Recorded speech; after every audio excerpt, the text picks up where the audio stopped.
你知道吗？薄荷这种看起来谁都养得活的小绿植，其实翻车率高达80%以上。很多人家里的薄荷不是黄叶萎蔫，就是枝细土长，叶子干瘪，虫害爆发。更离谱的是，有人买回家不到2周，整盆直接原地去世。其实问题根本不在薄荷难养，而是你没掌握正确的省心养法。大家好，我是花花。今天这一期，咱就来一次全网最全的薄荷养护懒人宝典，从浇水修剪到扦插繁殖，再到防虫驱病，连薄荷最怕什么我都帮你总结好了。建议你花个3至5分钟，把薄荷养护搞清楚。1、薄荷养护。1、室内的薄荷如何养？室内阳台上或是室内的窗台上，通风条件相对于室外来说没有那么好，所以浇水就至关重要，不能按照心情想怎么浇水就怎么浇水。浇水之前一定要看看盆土干湿度才行，一定要等到盆土略干一点再浇水，更加不能让盆土一直潮湿积水，否则很容易积水烂根。另外，养在室内阳台上的薄荷，记住一定要多开窗，这样就能保证通风好，还能确保能晒到太阳，这样是室内避免虫害的基本条件，也是它长得壮实的必要条件。等到薄荷长得茂盛以后，还要舍得修剪、掐叶子，这样会让薄荷的枝条更多，叶片更大、更绿、更肥厚。2、室外的薄荷如何养？如果长时间放在家里面的话，薄荷估计也长不好，比较瘦弱，所以尽管是室内养护，也要多拿到室外晒晒太阳，淋淋雨，呼吸一下室外的新鲜空气，它就会长得更壮一些，枝条长得更多，叶子也更加厚实翠绿一些。如果本身是户外地栽的薄荷，那就更好养了，简直可以不用管它，它就像野草一样疯长。但是前提是地栽的薄荷最好是种在有阳光的地方，照太弱它也会徒长，或是叶片很小长不壮，但是只要是有一半的阳光照射，或是全日照的环境下，90%以上都用担心它长得不好，反而是要担心一点薄荷扎根后，它的根泛滥的会非常快，如果控制不好的话，后面可能会变成除也除不尽的负担哦。2、薄荷繁殖。1、盆土扦插。要想薄荷扦插顺利，枝条选对了就成功了50%。要选今年刚长出来、半嫩不老的枝条，颜色翠绿，有弹性，不软也不木。枝条上最好保留2到3个节位，因为薄荷的根就是从节上长出来的。太嫩的枝会烂，太老的难生根，只有这种半硬枝最合适。然后把枝条剪下来10几厘米的长度，准备一个新的花盆，盆土要疏松透气，再然后把剪下来的枝条直接扦插到盆土里面，或是直接把带有根系的枝条埋在盆土里面。之后浇点水，放在通风遮阴的地方，每次看到盆土要干了，喷点水，这样大概7天左右的时间，薄荷就会相继生根发芽。如果想要扦插的进程缩短的话，可以把枝条浸泡阿司匹林水、维生素水或者柳枝水。2、水培繁殖。其实薄荷不只可以土培，水培也非常容易繁殖成功。无论是剪下来的枝条，还是已经带有部分根系的枝条，都可以直接拿来水培。选一根粗壮健康的薄荷枝，长度大约10几公分，把下半段的叶子剪掉，保留2至3个节位，然后放入一个干净的玻璃瓶或水杯中，让枝条的节位完全浸在水中，但叶子要保持在水面以上，避免泡水腐烂。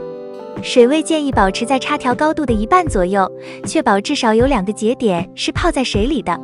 接下来把容器放在通风明亮但不直晒的位置，保持水温在20摄氏度以上，尤其春夏季节是水培薄荷的黄金时期。如果环境温暖又干净，大约5至7天就能看到小根冒头，1个月之内就能长出一堆白花花的新根。等根系变粗变密之后，你可以继续水培，也可以把它移栽进花盆，薄荷就会快速扎根长叶，越养越旺。3、薄荷病虫害。不少人以为薄荷香味浓烈，虫子肯定不敢靠近，可真正在家种过薄荷的人都知道，这小东西一不注意，叶子就卷了、黄了，整盆看着像病了一样。罪魁祸首往往不是1个，而是2个，蚜虫和红蜘蛛。蚜虫最爱嫩叶和新芽，它们成群结队地躲在薄荷的生长点，一边吸食汁液，一边分泌出一种甜腻腻的蜜露。别看那点粘液不起眼，它不仅阻碍光合作用，还容易引来蚂蚁，甚至诱发霉烟病。被蚜虫攻击的叶子边缘会打卷、起泡，颜色发暗发黄，有些叶面上还有一层灰霉一样的东西。严重的时候，整株薄荷都没了精神，新芽完全停止生长，甚至花盆边还能看到小蚂蚁在排队搬家。另一种更隐蔽但更可怕的敌人就是红蜘蛛。红蜘蛛不是蜘蛛，但体积极小，常常藏在叶片背面，你用肉眼几乎看不见它。最明显的特征是叶子上出现一块块灰白色的小点，像是被针头扎过。再细看，就能发现叶片背后蒙着一层极细的网丝，那就是红蜘蛛干的好事。它们同样靠吸食叶片汁液为生，而且繁殖速度极快，1个星期之内就能把一盆好好的薄荷吃成一堆干叶片。红蜘蛛的危害和蚜虫不同，它破坏的是整个叶片的组织结构。一开始你会觉得叶子有些发干不透亮，慢慢的斑点越来越多，颜色从绿色变成黄褐色，最后整张叶子枯黄掉落。而且由于它们耐药性强，普通的农药很多都杀不死，反而可能让植物受刺激出问题。这2个虫害最常见的诱因都是环境不对。闷热、潮湿、不通风是蚜虫的天堂，而干燥、炎热、日晒强是红蜘蛛最爱的气候。很多人夏天图方便，把薄荷搬到阳台靠墙角的位置，结果光照不均，空气不流通，早晚一喷水，叶子整天朝着，这时候不长虫才怪。所以一旦发现症状，处理一定要及时。蚜虫初期可以直接用清水冲洗叶背，把虫子冲掉一批，然后用洋葱啤酒液或洗米水将片叶喷一喷，连续用几天就能有效控制。红蜘蛛的话，最好是在清晨或傍晚，用清水加点牛奶或肥皂水稀释，轻轻喷在叶片正反面，也可以用湿纸巾轻擦。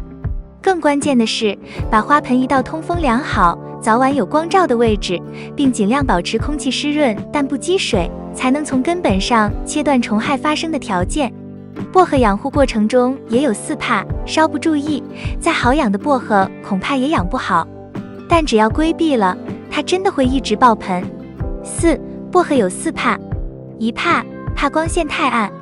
有些人养薄荷，喜欢把它养在家里面，没过多久，发现它长得又细又长，东倒西歪的，难看死了。如果不及时处理的话，它的样子还会更丑，特别是夏天。这是因为薄荷摆放的位置、光线太暗和通风不好的缘故，导致薄荷徒长了。薄荷它其实是喜阳植物，一定要养在光照充足的环境，可以在户外露天养护，也可以盆栽于阳台或窗前，但光照一定要好，否则徒长跟你没商量。2怕，怕不修剪。前一阵子有位花友问我，他家养的薄荷长得太快太高了，还没有此前买的时候样子好看，怎么办？养过薄荷的都知道，薄荷在夏季高温期间长得最疯了，真的是一天一个样，半个月可以长到1米多高。像遇到这种疯长的薄荷，应该及时修剪，给它剃平头，它马上又会抽出来。所以平时要多多采摘薄荷叶片，如果日常食用那是最好了。3怕，怕花盆太小。薄荷它是最容易爆盆的植物，而且根系比较发达，养的时间越久，它的根系越粗壮。如果是盆栽的薄荷，1年不换盆，第2年根系都会跑出来。所以我们盆栽薄荷的时候，尽可能换大盆，花盆太小不利于它的生长。大盆还有一个好处就是有利于薄荷爆盆。4怕，怕不施肥。像薄荷这种容易疯长并且喜欢勤修剪的植物，一定是喜肥的植物。有些朋友养薄荷，要么从不修剪，要么修剪了从不施肥。如果是盆栽的话，修剪几茬之后都不施肥的话，它会越长越稀，最后搞不好就成了独苗。所以要想薄荷正常生长并且爆盆的话，给薄荷施肥是必须的。可以在修剪之后及时施肥，以氮肥为主，并配合复合肥或者通用型有机肥也可以。这样肥水到位之后，薄荷的茎叶才会生长旺盛。以上就是今天分享的薄荷养护的全方位宝典。如果你也喜欢家庭养花的话，请点赞、关注并多多转发吧。感谢观看，我们下期再见。